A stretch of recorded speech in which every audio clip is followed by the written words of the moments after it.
Bom dia, irmãos, irmãs, a paz do Senhor a todos. Vamos se assentar em nome de Jesus. Estamos aqui nesta manhã de domingo, mais um domingo no Senhor, com o Senhor, trazendo a palavra que o Senhor tem ministrado em nossos corações e sempre reconhecendo que sem Ele nós não podemos fazer nada. Amém? A mensagem de hoje vai falar de 4 vitórias espirituais que nos leva a sermos de Deus. Existem barreiras em nossas vidas que nós precisamos vencê-las. Existem barreiras que nós precisamos destruir para que a gente possa realmente viver o reino de Deus, que é espiritual.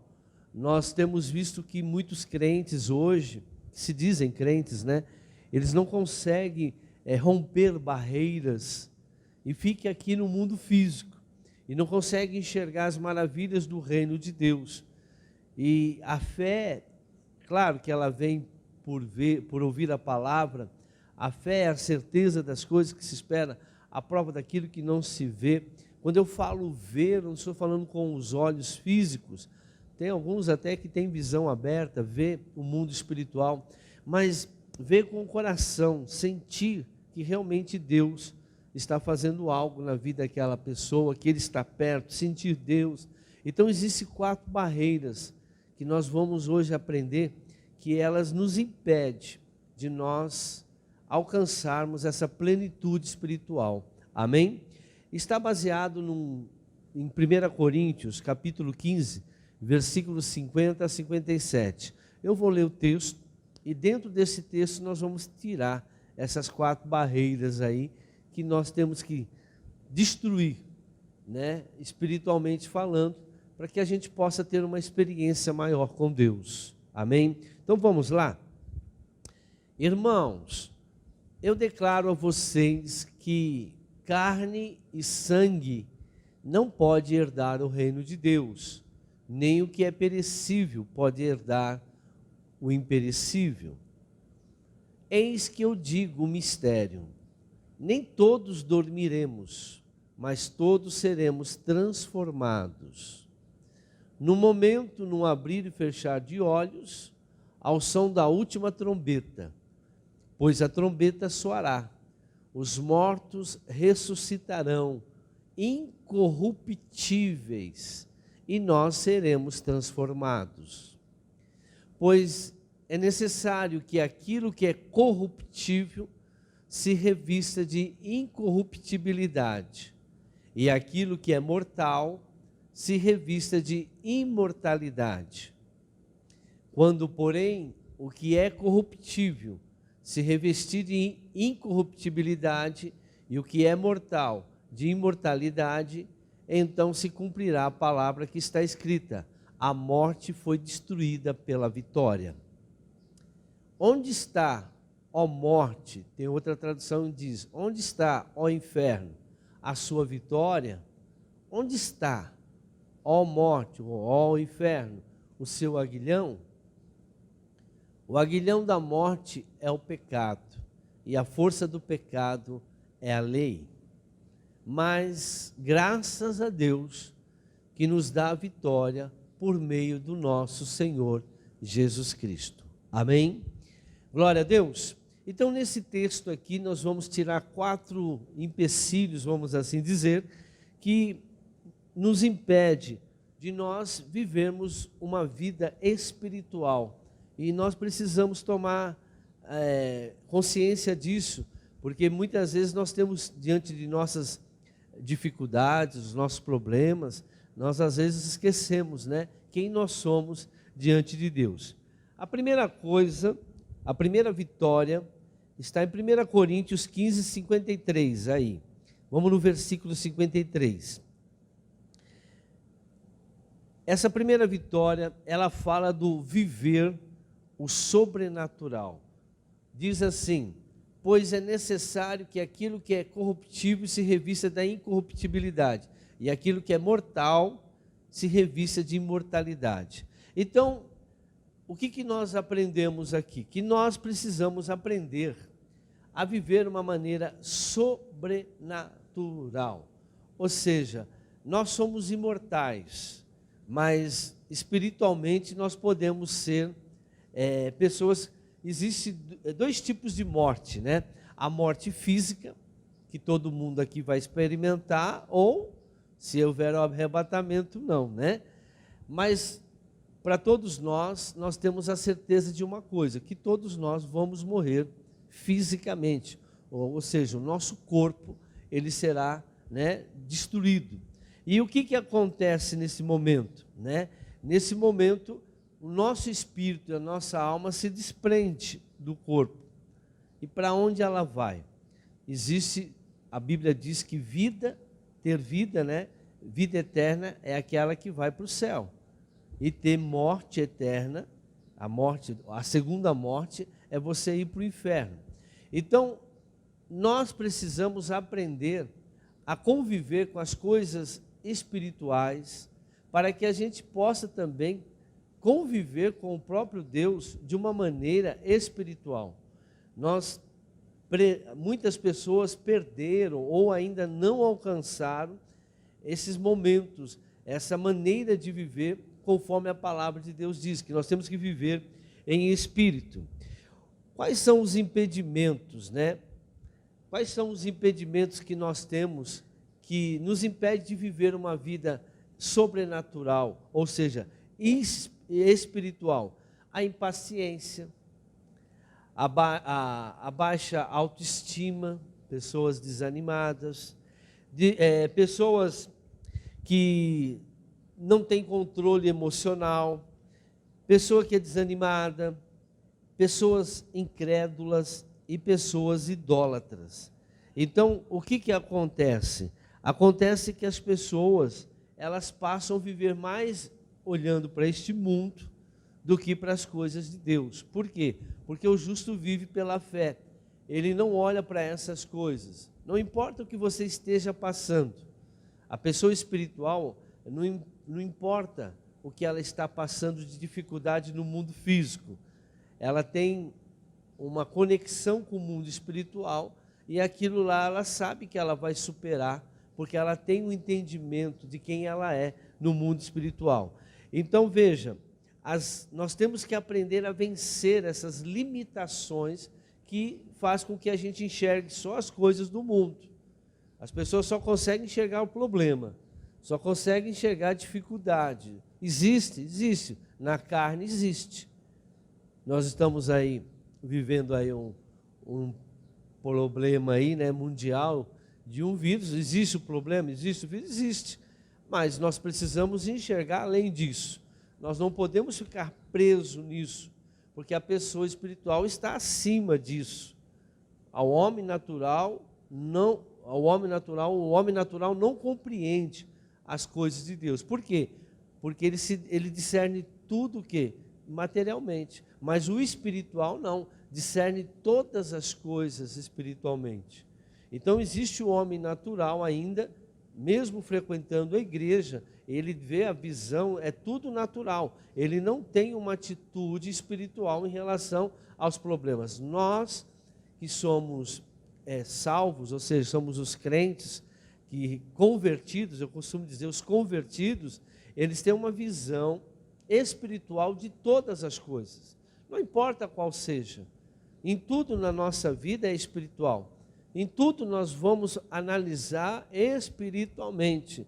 Nunca do jeito que nós estamos vendo. Não do jeito que eu estou sentindo. Por que eu estou sentindo hoje? Eu estou com disposição. Aí é o natural. Eu acho que eu comi uma azeitona ontem.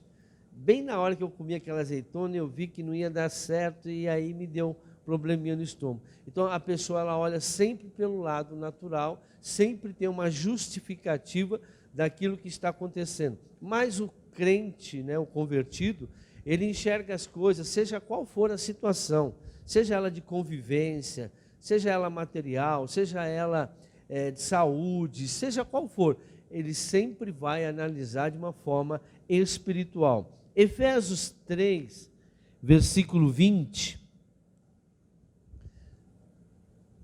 diz o seguinte, mostra para nós que nós somos limitados humanamente falando. Humanamente falando, nós somos muito limitados, mas espiritualmente falando, nós somos vencedores em todas as coisas. Aliás, somos mais que vencedores em todas as coisas. Mas como que eu serei vencedor se eu ajo, se eu tomo atitudes segundo a minha carne? Então vamos entender isso. Efésios 3, versículo 20. Aquele que é capaz de fazer infinitamente mais do que tudo que pedimos ou pensamos, de acordo com o seu poder que atua em nós. A Ele seja a glória na igreja, em Cristo Jesus, por todas as gerações, para todos sempre. Amém. Amém? O versículo 20, volta lá. Aquele que é capaz de fazer infinitamente mais do que tudo que pedimos ou pensamos. Primeira coisa da pessoa, né? Primeiro pensamento, a fé da pessoa que é convertida, que vive o sobrenatural, sabe que tem um Deus nele. Sabe que tem algo diferente, ele é diferente. Por quê? Porque existe algo, ele aceitou algo na vida dele diferente. Ele não é igual às outras pessoas. E por isso que eu não penso como as outras pessoas.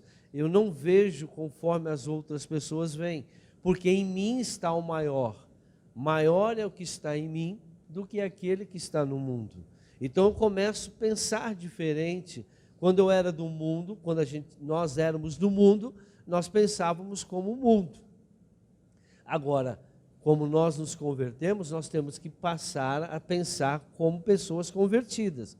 A pessoa convertida, ela sabe que ela tem um Deus que pode todas as coisas. Não é um Deus lá, longe lá, não, é um Deus dentro dela. Dentro de você existe um Deus. E Ele é capaz de fazer coisas infinitamente maior do que você até possa imaginar. Esse poder está dentro de nós, porque Deus está dentro de nós. Agora, faço a pergunta, você é convertido? Deus está em você? Porque quando Deus está em nós, nós passamos a enxergar como Ele. A Bíblia diz, se o meu espírito se unir com o meu, se o teu espírito se unir com o meu espírito, nos tornaremos um só. Então eu passo a enxergar as coisas conforme Jesus mandou enxergar. Por isso que Jesus falou, olha, quem crê em mim fará as mesmas obras que eu fiz e obras maiores do que essa. Por quê? Porque muda a visão daquele que é convertido. Ele começa a enxergar porque ele tem uma confiança que dentro dele existe Deus. E ele passa a enxergar Deus através da palavra. Como que Deus enxerga as coisas? Como que Deus vê as coisas? Conforme está escrito. Por isso que Jesus, quando ele foi lutar com o inimigo, com o diabo, ele disse, está escrito. Ele mostrou para o diabo que ele via, a fé dele era como o que está escrito. Por isso que a fé vem por dar ouvido à palavra de Deus. Porque eu enxergo conforme a palavra de Deus está dizendo. Eu sou aquilo que a palavra de Deus está dizendo. Eu faço aquilo que a palavra de Deus está dizendo. Eu tomo atitudes segundo aquilo que a palavra de Deus está dizendo. Porque eu passo a viver de forma diferente. Você vai falar com uma pessoa incrédula, ela é muito pessimista. Ela só vê a dificuldade. Ou seja, ela não tem a visão de Cristo dentro dela. O poder de Deus não pode manifestar se a tua fé, que é a visão, que é a certeza das coisas que se espera, não estiver adequado ou de acordo com a palavra de Deus. A Bíblia diz, Jesus levou todas as nossas doenças. Então, o que eu vejo? Que Ele levou todas as doenças. Se caso eu ficar doente, o que eu faço? Eu mudo a minha... Não, eu já estou curado. Eu vou mandar esses sintomas, vou lutar, que tem uma guerra espiritual, nós vimos aqui sexta-feira, e esses sintomas vão desaparecer. 1000 cairão ao meu lado, 10.000 à minha direita, eu não serei atingido, vou andar sossegado, vou caminhar, vou em qualquer lugar, não vou ter medo nenhum, nada temerei, porque o Senhor está comigo. Ainda que eu passe pelo vale da sombra da morte, ainda que eu entre num ambiente que só tem vírus, nada temerei. Mas para isso, é isso que Deus quer que nós tenhamos, a fé. A fé que vem por dar ouvido àquilo que está escrito. A nossa visão das coisas, ela deve estar segundo aquilo que a palavra de Deus diz. Amém? Êxodo 17, 1:7. Olha o que o povo de Israel, ele mostra para nós agora a diferença de uma pessoa que crê em Jesus e uma pessoa que não crê em Jesus. Nós vamos fazer agora, vamos ler esse texto. Ele vai de 1 a 7 e diz assim: toda a comunidade de Israel partiu do deserto de Sim, andando de um lugar para o outro, conforme a ordem do Senhor. Acamparam em Refidim, mas lá não havia água para beber. Por essa razão, queixaram-se a Moisés e exigiram: dei-nos água para beber. Ele respondeu: por que se queixam a mim? Por que põe o Senhor à prova? Mas o povo estava sedento e reclamou a Moisés: por que você nos tirou do Egito? Foi para matar de sede a nós, aos nossos filhos e aos nossos rebanhos? Só trágica, né? Só vê a tragédia. Então Moisés clamou ao Senhor: que farei com esse povo? Estão a ponto de apedrejar-me. Respondeu-lhe o Senhor: passe à frente do povo, leve com você algumas das autoridades de Israel, tenha na mão a vara com a qual você feriu o Nilo e vá adiante. Eu estarei à sua espera no alto da rocha do monte Horebe. Bata na rocha e dela sairá água para o povo beber. Assim fez Moisés à vista das autoridades de Israel. E chamou aquele lugar Massá e Meribá, porque ali os israelitas reclamaram e puseram o Senhor à prova, dizendo: o Senhor está entre nós ou não? Esse é o típico, né? Um texto que vai nos mostrar realmente quem são os convertidos e quem não são. Veja que a situação estava precária, mas eles já haviam vindo de uma situação pior, que era viver lá no Egito. Moisés havia mostrado muitos milagres, já havia aberto o mar, eles já tinham passado pelo mar, ou seja, o povo sabia que Deus estava com Moisés, mas eles não queriam se esforçar. O próprio Moisés falou: por que vocês reclamam a mim? Vocês não confiam que Deus vai mudar essa situação? Você acha que Deus vai tirar vocês lá do Egito, para morrer agora de sede aqui? Então veja que o povo, quando eles eram abençoados, glória a Deus. Mas quando eles tinham dificuldade, cadê Deus? Por que Deus não está? Quem disse que você não vai passar por dificuldade? Né?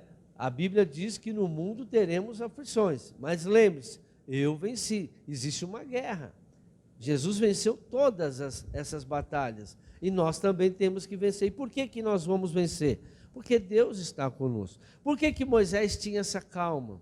Por que Moisés tinha essa paciência? Por que Moisés falou dessa maneira com o povo? Porque ele sabia quem estava com ele. Ele conhecia Deus. Ele teve uma experiência com Deus. Então, enquanto você não sair do natural e não ir para o sobrenatural, essa barreira que as pessoas não conhecem Deus ainda. Muitos vão chegar diante do Senhor, o Senhor vai falar: mas Senhor, as pessoas vão falar: mas Senhor, em teu nome eu expulsei demônio, curei enfermos, tal, profetizei, fiz maravilha. Apartai-vos de mim, porque eu nunca te conheci. Tem gente que está até agindo em nome de Deus, em nome de Jesus, até fazem milagres em nome de Jesus, mas ainda não conhece Deus. Muitas pessoas já até receberam milagres, mas ainda não conhece Deus. Por quê? Porque a pessoa, ela acha, todas as dificuldades, todos os problemas, elas esquecem do que Deus já fez. Ela esquece quem ela aceitou, ela esquece quem... mas se Deus é bom, por que Ele permite essas coisas? Porque nós precisamos mudar. Existe algo em nossas vidas, né? Nós não somos perfeitos. Então, cada batalha que nós enfrentamos é para o nosso crescimento. né? Nada vai para nos destruir. Não existe nada para nos destruir. Não existe nada para nos matar. Por mais que o inimigo queira nos matar. Mas nós sempre vamos lutar contra ele. Nós sempre vamos ter batalhas espirituais contra ele. A luta não é contra a carne, nem contra o sangue, mas sim contra os principados e potestades da maldade nos lugares celestiais. Sexta-feira eu falei sobre isso, dei uma revelação muito boa aqui para quem estava na sexta-feira. Então, o que acontece? Todos os problemas que você tem, mas foi causados por mim? Sim, você escolheu errado. Ou iniquidade, nós vamos ver agora, ou as pessoas, o inimigo, ele se levanta mesmo para tentar fazer você desistir. Porque se você continuar, eu peguei aquela visão lá da Torre de Babel, o que o Senhor disse lá? O Senhor disse o seguinte: olha, se esse povo, eles têm o mesmo pensamento, eles enxergam as coisas da mesma forma, se eles continuarem assim, ninguém vai conseguir derrotar eles. Porque o que derrota uma pessoa? A divisão.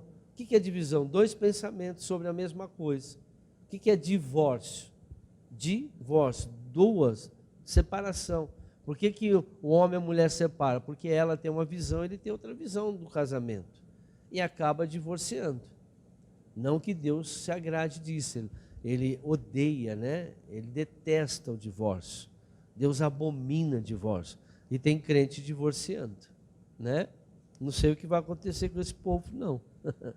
Porque Deus abomina o divórcio, as pessoas estão divorciando. O que vai acontecer? Mas vocês nunca me conhecem. Eu acho engraçado, a pessoa quando ela está doente, com câncer, ela luta para ficar curada. Mas quando ela está com um problema no casamento, ela prefere o divórcio. É mais fácil, né? Por que não luta pelo casamento também? Por que o crente não luta hoje, não quer lutar mais pelo casamento? Luta por todas as coisas, luta por causa de dinheiro, quer vencer na vida, quer crescer financeiramente, mas não luta pelo seu casamento. E olha que aquele que não cuida dos seus, principalmente da sua família, negou a fé e é pior do que o infiel. Eu não sei, só estou analisando em 1 Timóteo 5,8. O que vai acontecer quando essas pessoas divorciadas querer justificar o seu divórcio diante do pai? Quero ver o que eles vão falar. Não tem que argumentar, porque a palavra do Senhor diz que nós somos vitoriosos em todas as coisas, até no casamento também. Agora é uma questão de fé, é uma questão de viver o sobrenatural. Então, o coração duro, né, e soberbo desses israelitas destruía a vida deles.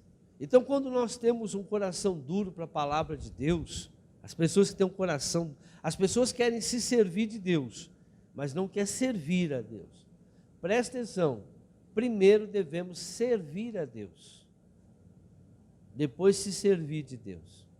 Mas o que tem ensinado, o que as pessoas têm mostrado aí, algumas igrejas, né, é que você pode chegar na igreja somente para se servir dele.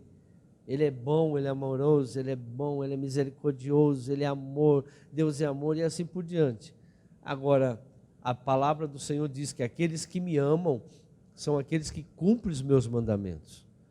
E a palavra de Deus diz, amar a Deus sobre todas as coisas. Então, em primeiro lugar, eu tenho que amar a Deus. Em primeiro lugar, eu tenho que buscar obedecer a Deus. Mateus 6,33, buscar em primeiro lugar o meu reino, a minha justiça, que todas essas coisas vos serão acrescentadas. Amém? Segunda vitória, 1 Coríntios 15:54, voltando lá, né? Presta atenção nisso.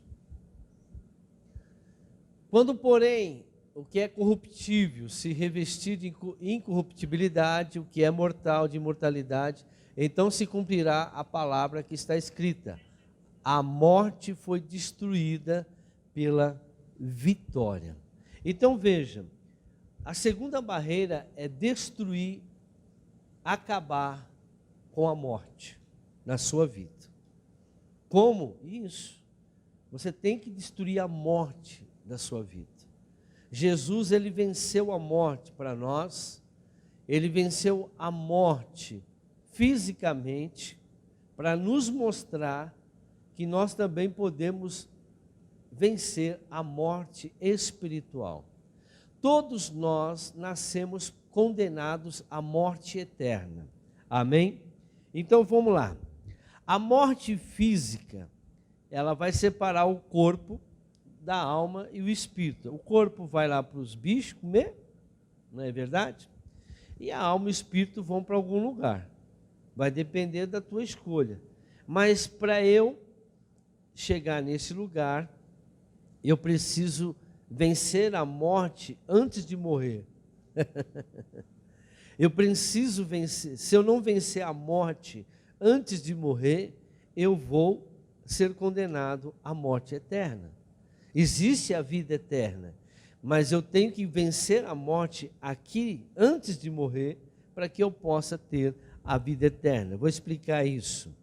A morte espiritual, que é o pecado, que faz com que a gente peca, ela separa o homem de Deus. Vamos lá, Isaías 59, 1, 2. Então, a morte física separa o corpo da alma e do espírito. A morte espiritual te separa de Deus. Enquanto você está morto espiritualmente, você está afastado de Deus. Então, eu fiz essa analogia para vocês entenderem. Quando eu morro fisicamente, vai lá para o cemitério, lá só vai o corpo, os ossos. Agora, no mundo espiritual, existe a alma e o espírito que se juntam. Vão para onde? Né? Vão dormir, tal. Não, vamos pular essa parte. Vão para um lugar, o seio de Abraão. E ali vai ter um julgamento. E depois desse julgamento, a pessoa vai para a vida eterna ou ela vai para a morte eterna? O inferno ou o céu. Mas eu só vou para o céu, a vida eterna, se eu vencer a morte enquanto eu estiver vivo. Por isso que Jesus, ele morreu na cruz e ressuscitou. Ele voltou à vida, para mostrar que se ele venceu a morte física, que é quase impossível a gente, depois de morto, voltar, ninguém volta, né? Apesar que muitos foram ressuscitados, né? O próprio Jesus ressuscitou Lázaro, mas precisou de alguém que estava aqui deste lado, para ressuscitar aquele que já estava do outro lado, trazer de volta, segundo a vontade de Deus. Agora, quando eu morro fisicamente, o meu espírito, a minha alma se separa. Agora, quando eu morro espiritualmente, o meu espírito, minha alma, ela vai viver morta. Morta sim, no lugar que nós chamamos de inferno. Nós nunca vamos sair do consciente. Você é eterno. Mas quando nós falamos de morte espiritual eterna, é o inferno. Mas para que eu não vá para o inferno, eu preciso vencer a morte antes de morrer a carne. Aqui em Isaías 59, versículo 1, 2 diz: Eis que a mão do Senhor não está encolhida, para que não possa salvar, nem agravado o seu ouvido, para não poder ouvir. Mas as vossas iniquidades fazem separação entre vós e o vosso Deus, e os vossos pecados encobrem o seu rosto de vós, para que não vos ouça. Então nós vemos aqui que a iniquidade, ela está afastando as pessoas de Deus, porque a iniquidade faz as pessoas pecarem. As pessoas pecando, elas não conseguem, Deus não ouve aquele que está no pecado. Está lá em João capítulo 9, que Deus não ouve aos pecadores. E por que Deus alcança os pecadores? Porque alguém que é justo, alguém que está na luz, ora por eles, intercede. Por isso que o Senhor busca alguém para ficar na brecha daquela pessoa que ainda não foi formada a Cristo Jesus. Se eu estou aqui, você está aqui, porque alguém orou por você um dia.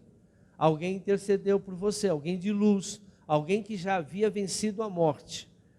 Quem vence a morte consegue interceder por aquele que está morto. Por que eu venci a morte? Porque eu aceitei aquele que dá a vida, Jesus Cristo. Ele é o Deus da vida. Aquele que tem Jesus, aquele que vive com os olhos de Jesus, aquele que anda como Jesus anda, esse tem vida eterna. Muitos são chamados, mas poucos são os escolhidos. Nós vemos pessoas que se diz crente. Há um grande engano, irmãos, nesse mundo. Há um grande engano neste mundo cristão. Então, eu estava até assistindo uns vídeos aí. As pessoas não compreendem o que é a graça. Daqui a pouco eu vou chegar lá na graça também. As pessoas acham que a graça, ela vai passar a mão na cabeça. Você aceitou a Jesus, está tudo certo. Não. Você tem que estar vivo para você ir para a vida eterna. Porque se você estiver morto espiritualmente, você vai para a morte eterna. Vai depender de como você está aqui hoje. Você tem que estar vivo, espiritualmente falando. E como que é que eu estou vivo? Como que eu sei que eu estou vivo? Porque eu enxergo as coisas. A minha fé está alicerçada na palavra de Deus. Não está alicerçada em outras coisas. Não tem outro conhecimento, não tem outro entendimento. A palavra de Deus para mim é suficiente para tudo. Eu não preciso de nada externamente. E hoje muitas pessoas estão buscando coisas fora da palavra de Deus. Tá bom? Então vamos lá. Na palavra de Deus, aqui em Isaías 59, diz então que a iniquidade, ela separa você de Deus. E quantos são aqueles que acham que estão com Deus porque frequentam a igreja? Foi a mensagem do domingo passado. Então, a morte física, ela vai te separar do corpo. Mas a morte espiritual, irmãos, vai te separar de Deus. Então, antes de eu morrer fisicamente, eu preciso vencer a morte espiritual. E eu só consigo vencer a morte espiritual quando realmente eu aceito Jesus na minha vida. João capítulo 5, 24. Eu asseguro, quem ouve a minha palavra e crê naquele que me enviou, tem a vida eterna e não será condenado, mas já passou da morte para a vida. Então Jesus falou, o crer, irmãos, é diferente de fé. O crer é tomar as atitudes em relação à tua fé, é agir. Por isso que a Bíblia diz, os sinais só seguirão os que creem, não os que têm fé. A fé agrada a Deus, por quê? Porque a fé vem por dar ouvido à palavra de Deus. Eu ouço a palavra de Deus, eu confio na palavra de Deus, meu coração diz que aquilo é verdade, mas eu tenho que tomar uma atitude. Eu tenho que tomar uma atitude em relação a fé sem a obra, ela é o quê? Morta. Não vai resolver para você. Eu não posso, a visão que eu tenho, por isso que Jesus mandava o povo fazer. José, deu uma visão para o José. José, você vai ser governador, você vai ser líder. Ele não sabia onde, o que, e mandou ele embora. Passou por muita dificuldade, até que ele chegou aonde Deus havia falado para ele. Abraão, sai do meio da sua parentela e vai para o lugar que eu vou te mostrar ainda. Aonde que? Não, eu vou te mostrar. A fé fez com que ele saísse. Se ele não tivesse saído, eu ouvi Deus falar comigo. Deus falou com Abraão? Falou. Ele ouviu? Ouviu. Mas que adianta ouvir Deus e não tomar atitudes? Que adianta você ler a Bíblia e falar, não, isso é verdade, e não tomar atitude em relação a ela? Não crer. Então, eu venço a morte crendo naquilo que a palavra de Deus diz. É bonito a palavra, o pastor, está tudo certo, está pregando, mensagem bonita, tal, mas e quando eu ouço, eu tenho que usar isso.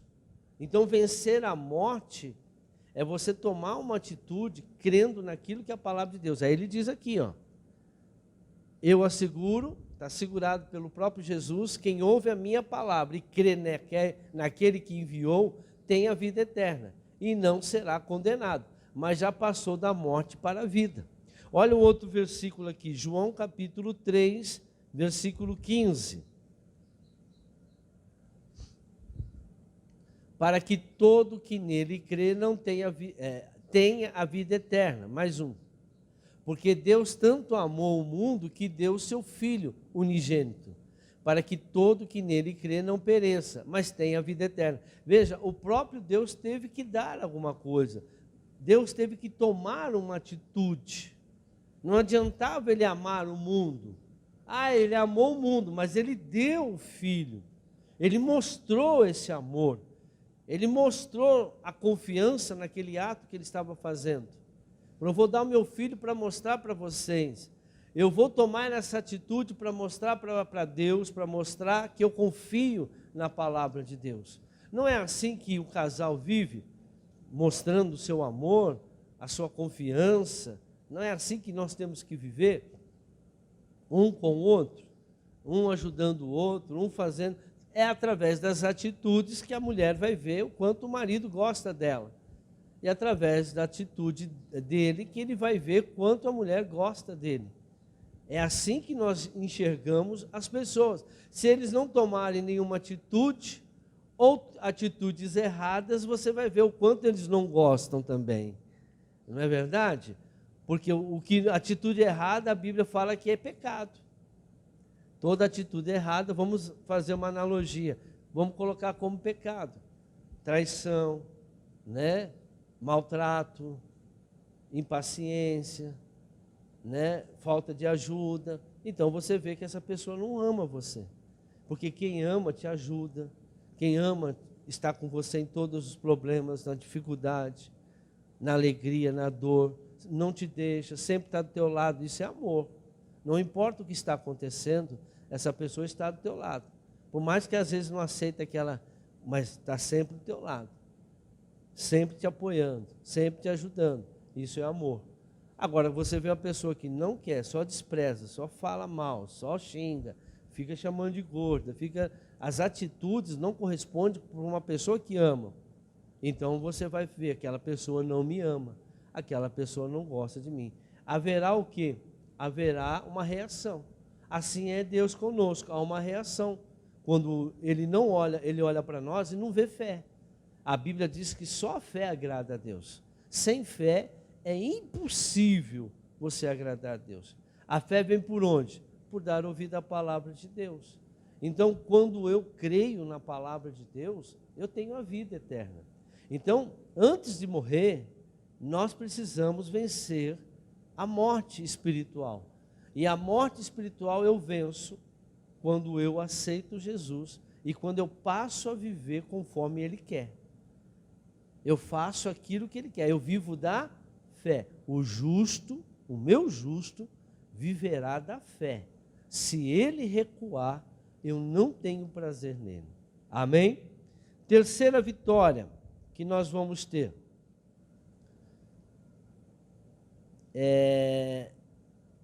1 Coríntios 15, 55.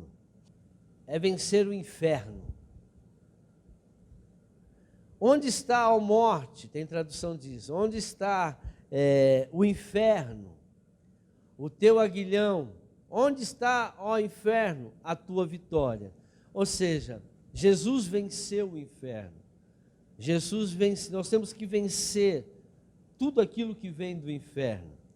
Agora, o que vai te levar para o inferno? Eu fiz a lista para que vocês não se esqueçam, né? O que é o inferno? O inferno é um lugar de tormento eterno, sofrimento. Ranger de dente quer dizer sofrimento. A pessoa que está rangindo dente está sofrendo.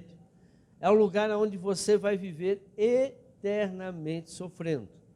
Nós vivemos alguns infernos aqui no mundo. Como?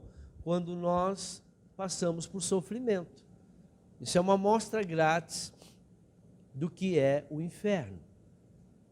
Eu vou dar uma lista aqui, conforme a palavra de Deus, quem vai para lá.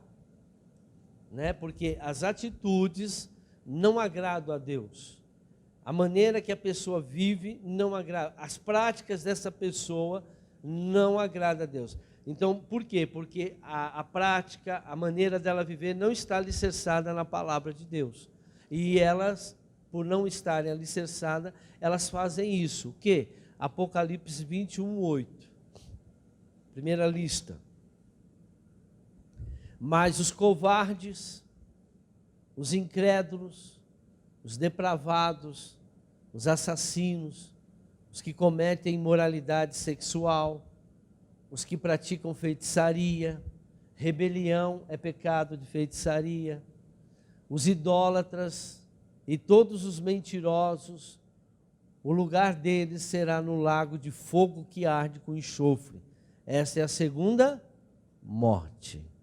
1 Coríntios 6:9, outra lista, ampliar um pouquinho delas. E todas elas falam sempre de moralidade sexual. Esse é o pecado que mais cresce no mundo e dentro da igreja. Vocês não sabem que os perversos não herdarão o reino de Deus? Não se deixem enganar nem os imorais, nem os idólatras, nem os adúlteros.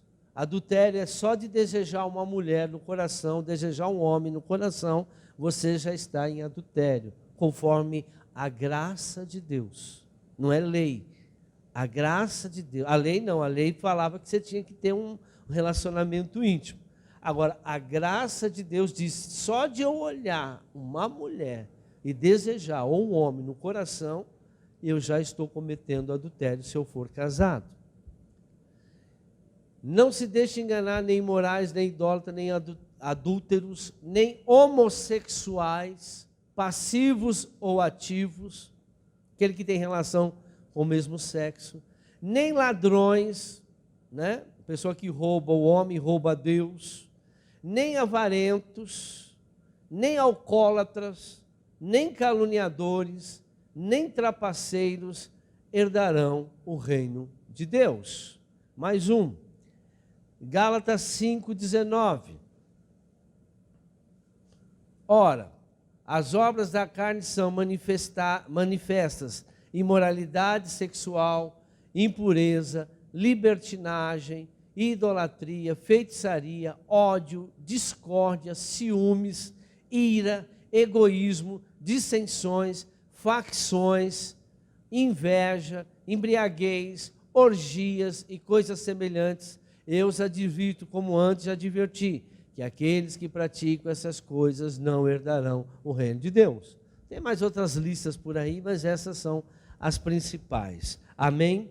Então o inferno é um lugar de destruição, é um lugar de morte. Por que morte eterna? Porque é sofrimento.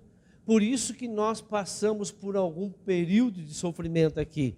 Eu até vejo que como o Senhor Jesus diz, todas as coisas cooperam para o bem daqueles que amam a Deus, até as ruins.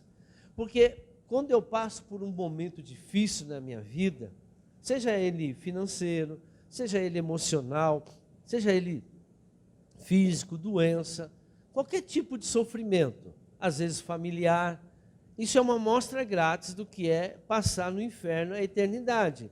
É um sofrimento igual a esse, pior, só que nunca mais você vai sair de lá. E tem gente que fala, mas como? Deus é tão ruim. Deus não é ruim. Ele está avisando.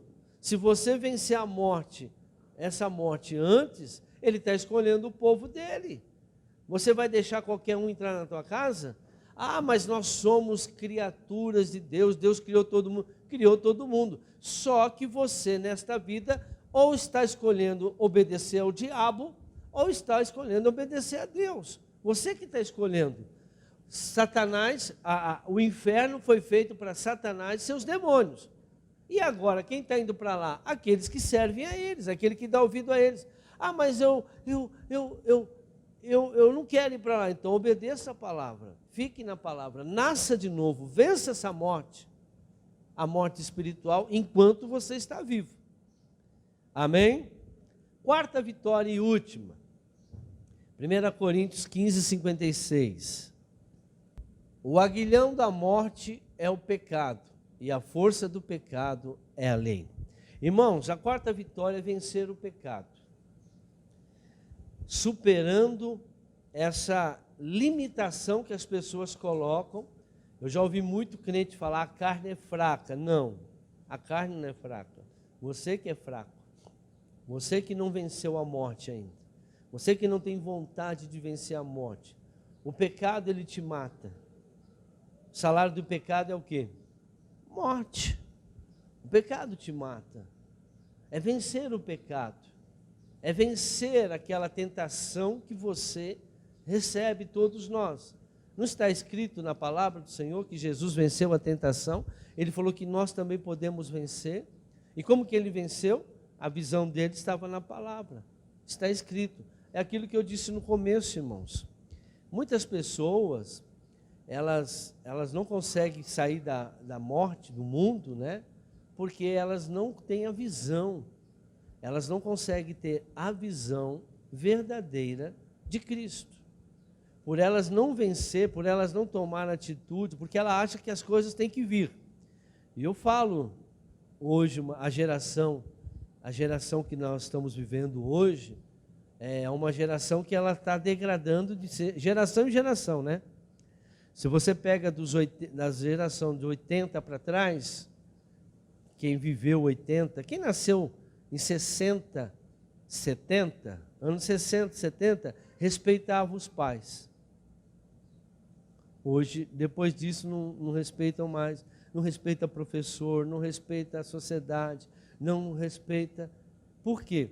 Porque isso está acontecendo, irmãos, de geração em geração. Eu estava até vendo um vídeo antes de entrar aqui que fala sobre isso.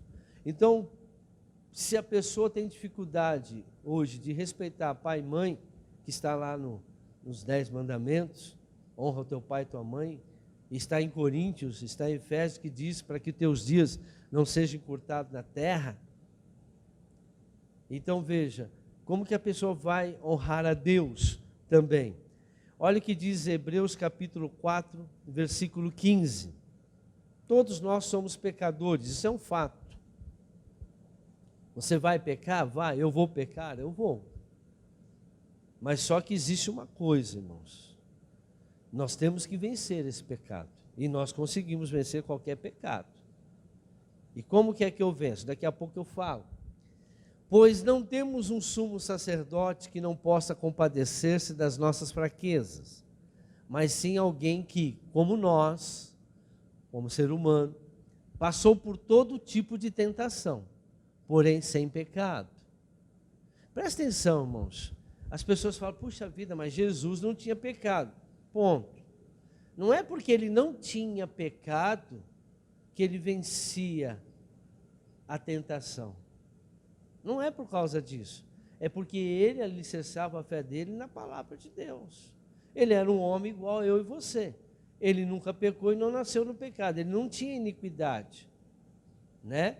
Porém, isso, claro, fortalecia cada vez mais ele, porque ele viveu no mundo, ele foi tentado, ele viu coisa errada. Adão e Eva teve esse problema, viveu no mundo? Viveram no mundo, Adão e Eva? Tinha contato com prostituta, tinha contato com ladrão, tinha. Mas por que eles desrespeitaram a palavra de Deus? Jesus foi o segundo Adão. Eles tinham o mesmo poder de falar não como Jesus tinha. Jesus passou por todas as tentações e venceu. Não porque ele não tinha pecado, porque ele tinha temor a Deus. Porque ele tinha temor à palavra de Deus. O que está faltando hoje nas pessoas é a falta de temor à palavra de Deus. Por que as pessoas não respeitam a palavra de Deus? Por que não vê a palavra de Deus como verdade? Porque na hora da tentação de fazer o errado, não lembra da palavra, até lembra, mas não consegue. Aí a pessoa fala, não, porque a carne é fraca. Não, porque você não teme a Deus. Porque você sabe que pecar mata. E todo pecado tem um salário, irmãos, a morte. A morte é uma natureza maligna na sua vida. Como ela vai vir, eu não sei. Cada um é de um jeito. Em que geração vai vir, eu não sei. Eu visito o pecado dos pais nos filhos, até a terceira e quarta geração daqueles que me aborrecem. Talvez na tua geração não vai dar nada, mas na segunda, na terceira vai dar. E você vai ver com teus olhos. Alguém tem que pagar a conta do pecado. Existe um salário. O salário do pecado, ou seja, é uma conta a ser paga. Ah, mas Jesus pagou. Pagou por aqueles que se arrependem. Arrependem e não pratica mais. Versículo 16. Assim, aproximemo-nos do trono da graça com toda a confiança, a fim de recebermos misericórdia e encontrarmos graça que nos ajude no momento da necessidade. Irmãos, a graça, ela nos ajuda. Ela não passa a mão na cabeça. Preste bem atenção. Se nós formos lá em Tito, é Tito 2, né? 2:11. Não é o Tito aqui, não. Tem um Tito aqui na igreja também. Porque a graça de Deus se manifestou salvadora a todos os homens. Ela nos ensina a renunciar à impiedade e às paixões mundanas e a viver de maneira sensata, justa, piedosa nesta era presente. Como que ela vai me ajudar? Porque ela me ensina a viver uma vida justa, uma vida íntegra, sem paixões mundanas. Então a graça, para você ter direito à graça, você precisa viver conforme a graça te ensina.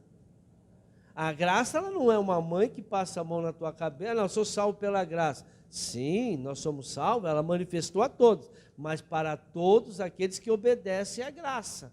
A graça é uma professora, ela te ensina a como você deve se comportar aqui no mundo.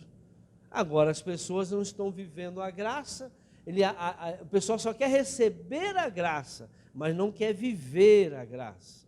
Há uma diferença. Ela quer usufruir. Não, eu tenho direito à graça de Deus. Por quê? Porque eu não tenho condições, por mim, por nós não temos condições de se salvar. Nós precisamos da salvação de Jesus. Então, nós recebemos a salvação sem ter direito. Por quê? Porque não é pelos nossos méritos. É pela graça de Deus, por aquilo que Jesus fez. Ele venceu a morte por nós. Porém, ele diz, você também tem que vencer a morte. A tentação vem, mas você pode vencer também. Você não precisa passar mais pela cruz, você não precisa sacrificar, você não precisa sofrer tanto como eu sofri. Eu sofri tudo.